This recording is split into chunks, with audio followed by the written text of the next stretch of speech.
I'm the genuine Mo Farah, boy who was left behind in poverty in Somalia when Olympics hero faked his identity to come to Britain Talks Out in world-exclusive interview.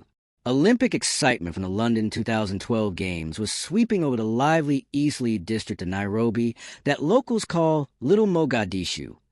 For the tens of thousands of Somali refugees who were living amid the chaotic din of street vendors, matatu minibus taxis, and tuk-tuks, there was one word on everyone's lips: Mo Farah, a runner originally from Somalia who, like them, had managed to escape the country's horrible civil war and who now, against all chances, was heading to track for the Olympic 10.000M final. That summer he carried the hopes and dreams of every Somali in Eastleigh.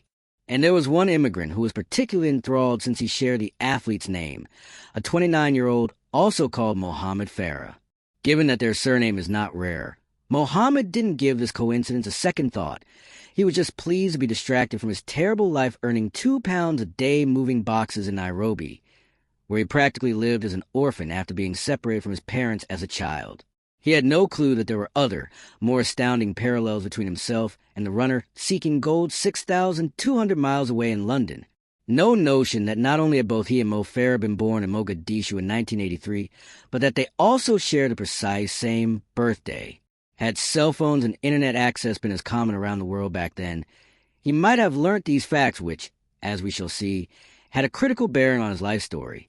Sadly, such indulgences were much beyond his budget. So on that magical evening of August 4th, 2012, since eternalized in British sporting legend as Super Saturday, it was in ignorance of this crucial information that Mohamed and two distant relatives huddled around the ancient 14-inch television they shared in the tiny single bedroom they called home to watch history unfold. "Come on, Mo, come on, Mo. You can do it," Mohamed yelled as Farah crossed the line to clinch gold and sent Eastleigh into raptures. A week later, Mohamed watched his namesake win a second gold in the 5.000M and secure his position in the record book as an Olympic icon.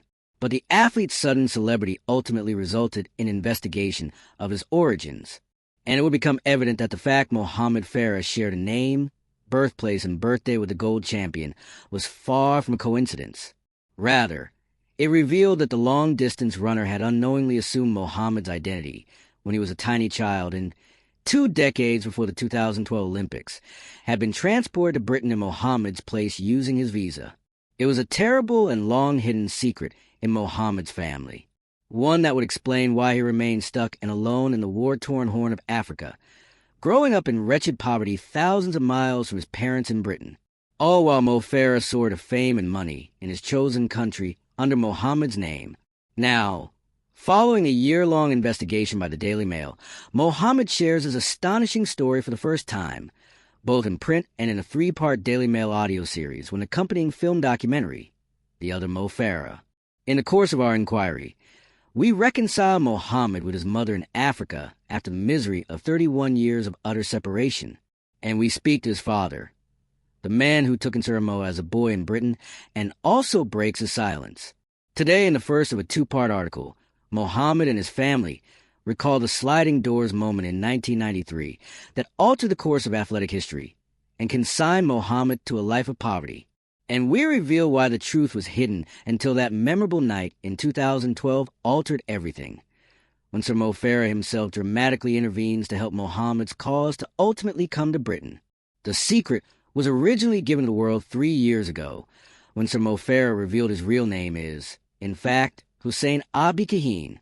The Olympic legend said he had been smuggled to Britain as a child and maintained for a spell as a domestic slave there, before his prowess on the track saw him climb to glory. And yet his BAFTA-winning documentary, The Real Mo Farah, rarely featured Mohamed. Sir Mo explained how he was taken to Britain in 1993 on Mohamed's visa, but was unable to explain how the other youngster was left behind. Today we finally address that question.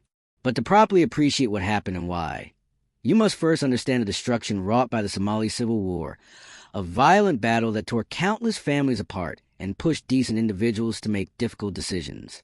In the late 1980s, violent combat by rebel groups against the ruling military junta broke out in the north of Somalia.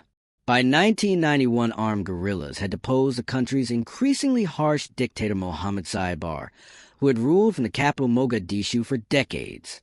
Within a year of the regime crumbling, more than 1 million people had fled over the border.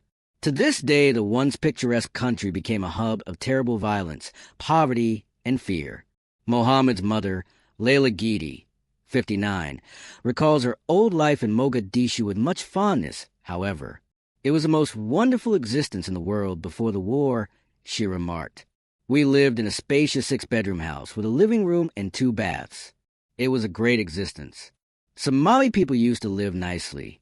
It was extremely peaceful. But in 1991, the capital plummeted into turmoil, and Layla, a single mother, was forced to evacuate with her 5 children, including Mohammed, her middle child. Everyone was running for their life. People didn't even take so much as clothes to carry, she claimed. We were all looking for a spot to sleep. During the days, that would be on the streets, and at night, we'd find a tree to take cover under. Everything went to zero, no food, no nothing. Seeing people die and having to step over them was awful. I'd never seen anything like this before. Homeless, impoverished, and unable to provide. For 2 years, Layla and her children slept rough on the streets of the Somali city, where the war was so ferocious bullets fell from the sky. Then, in the summer of 1993, in a state of desperation, she resolved to pursue a risky voyage 900 miles north to Djibouti. She went there because she was expecting to locate Mohamed Farah, her ex-husband and Mohammed's father, who, because of his colorful love life, was unwittingly to alter British Olympic destiny. Mokhtar, now 64, had left Layla when Mohammed was 6 months old. He relocated to Djibouti and married a woman called Nimco Atai, the second of 4 marriages, with whom he had 2 sons, Vahib and Ahmed. Layla, meantime, believed Mokhtar may grant refuge to her and her little family in Djibouti. What she didn't know was that he had moved to Britain after being granted asylum there.